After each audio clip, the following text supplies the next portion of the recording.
Good to see you today. Hope you have had a good week as the week comes to a close. I'm sure you like I am thrilled at that thought. Hopefully enjoy the weekend. Come on with us to 1 Corinthians chapter 2. It's where we are today. Appreciate you studying along with us. 1 Corinthians chapter 2. We're going to be looking at the tail end of the chapter as this chapter comes to a close. Let's get over there and let's read it together. 1 Corinthians chapter 2 would probably help if I actually had it up on the screen. Hey, check it out. First Corinthians, that's not First Corinthians 2, that's Isaiah 40. We're going to come back to that though. Let me actually get over there to First Corinthians 2. You can tell how long the week has been for me. First Corinthians 2. We've already read the verses in question. But it's the tail end. Yesterday we talked about the natural man, that business there. For the natural man does not receive the Spirit of God, the things of the Spirit of God, for they are foolishness to him, nor can he know them, because they are spiritually discerned. He who is spiritual judges all things, yet he himself is rightly judged by no one. For who has known the mind of the Lord that he may instruct him? But we have the mind of Christ. It's that last verse there. Who has known the mind of Christ that he may instruct them? The commentators take the view, several of them take the view, that it is not saying, who has known the mind of the Lord that he may instruct the Lord. That's not what is being said there. I would suggest that is exactly what is being said there. That quotation comes to us from Isaiah, where I had us a minute ago. I want to look over there and I want you to see it because I think, hopefully I'm allowed to say that, Paul is making a point in Isaiah chapter 40, so you can see the context. Verse 1, comfort, yes, comfort my people, says your God. Speak comfort to Jerusalem. Verse 3, just to give you a little context, the voice of one crying in the wilderness, prepare the way of the Lord. So we see that's talking about John the Baptist. So this is messianic, is what this is. The quotation from 1 Corinthians 2 comes to us from verse 13. Read verse 11. He will feed his flock like a shepherd. He will gather the lambs with his arm and carry them in his bosom, and gently lead those who are with young. Pardon me. Who has measured the waters in the hollow of his hand, measured heaven with a span, and calculated the dust of the earth in a measure, weighed the mountains in scales and the hills in a balance? Who has directed the Spirit of the Lord, or as his counselor has taught him? With whom did he take counsel, and who instructed him, and taught him in the path of justice? Who taught him knowledge, and showed him the way of understanding? Behold, the nations are as a drop in a bucket, and are counted as the small dust on the scales. Look, he lifts up the isles as a very little thing. Who did the Lord take counsel with, and who instructed the Lord? And the answer to that is nobody. That's the answer to that question. So to look back at our passage in First Corinthians, when it says there at the tail end, who has known the mind of the Lord that he may instruct him, I think that him is talking about the Lord. And what it's saying is it's a question of presumption. And that's the picture painted there in Isaiah. How presumptuous how could anybody be so presumptuous as to think that they had instructed the Lord? How could anybody be so presumptuous as to think that they had taught God? That's the presumption.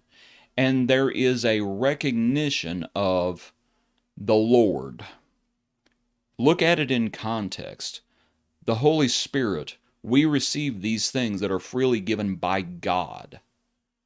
Okay, the Corinthians, they were proud, they were puffed up against one another, they were fighting, they were quarreling, they were doing all these things, and they were presuming that everything was okay.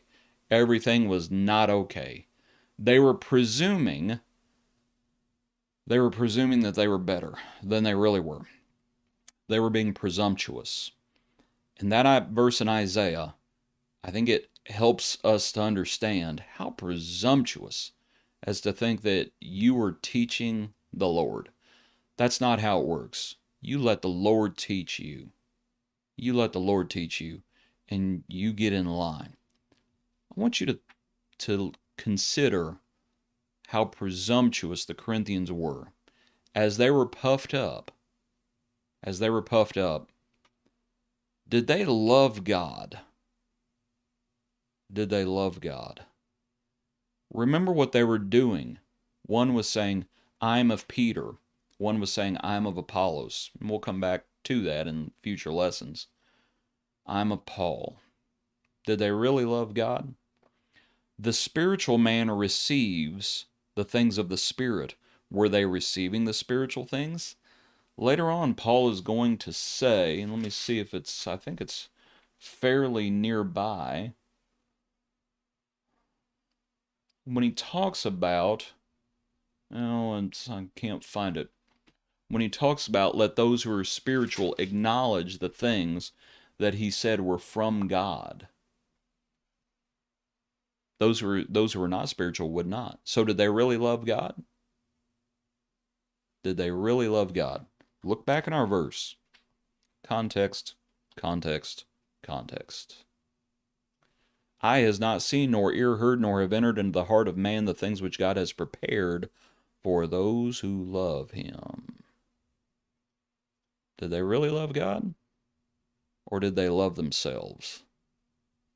That's the question. Did they love God or love themselves? Back to our list. Did they love the Spirit? I think they loved the gifts of the Spirit, but did they love truth? Did they really love the truth? Or did they love, again, themselves and their role in all this? Here Paul is in another chapter too. In the next chapter, what am I? What is Apollos? We're nothing. We're nothing. When the Corinthians examined themselves, did they say, we're nothing? No, they thought they were something. So did they really love the Spirit? They loved the gifts of the Spirit, but is that the same thing as loving what the Spirit was revealing? The truth? Did they really love God? Did they really love the Spirit? Did they really love their brethren? I think that one's the easiest of all. It wasn't happening. It wasn't happening. Did they really love Jesus? Did they really love Jesus? Look back at our passage. Because the verse that sticks out with this is verse 8. Verse 7. So we don't have a incomplete sentence. But we speak the wisdom of God in mystery, the hidden wisdom which God ordained before the ages for our glory, which none of the rulers of this age knew, for had they known, they would not have crucified the Lord of glory. How can it say, for had they known, they would not? How could they not know? How could they not know? Because Jesus, the miracles he did, they were not being done in a vacuum. Lazarus is raised from the dead. The Jews, a notable miracle is done. We can't deny this. We can't deny it. So how could it say, had they known, they would not have crucified? How can it say that? It's not talking about just possessing knowledge. It's talking again about the natural man and the spiritual man. They did not know. They were not believing it. They didn't believe it. They were ignoring. Think about the Jews and the Gentiles surrounding the crucifixion.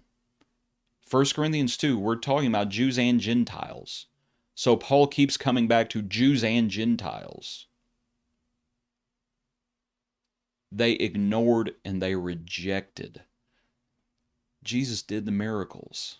They just ignored them. Or they flat out rejected them. They ignored it. When it says, had they known, they would not have crucified him, they knew what he had done. Pilate, a Gentile, his wife comes to him, says, have nothing to do with this man. Where do you think that vision or dream came from? Think it just happened? Just happenstance? No. Pilate knew that he was innocent. He may not have known he was the Son of God, but he knew he was innocent. It didn't matter. They didn't believe. When it says they did not know, they didn't believe. They didn't believe. They rejected. They ignored it. Envy and jealousy. What I want you to see is to look at some of these ideas that were prevalent around the cross, look and see how they're prevalent at Corinth too. They rejected certain things. They rejected the Lord's authority. They were rejecting signs. They did not believe, especially envy and jealousy. Would you say that envy and jealousy played a part in the Lord's crucifixion? Very much so. What about position? Position. You can think about the Jews, you can think about the Pharisees and the Sadducees, many of them wanted to retain their position. Also Pilate, when they said, if you do this, and they started invoking Caesar's name, and Pilate acquiesced. Did position play a part in the Lord's crucifixion? Is position playing a part in Corinth? They thought it was foolish. They went by, they wagged their heads at the crucifixion. Man saved himself, saved others. Why can't he save himself? It was deemed foolish. It was deemed foolish. In Corinth, the Spirit of God, what God had for the Corinthians, it was deemed foolish by some, by the natural man. Spiritual man, it's the wisdom of God. Natural man, foolishness. As it was at Calvary, so it was in Corinth, so it is even today. It's presumptuous. The Corinthians were being presumptuous. They thought. Look back at the cross. Did Pilate presume he was doing the right thing?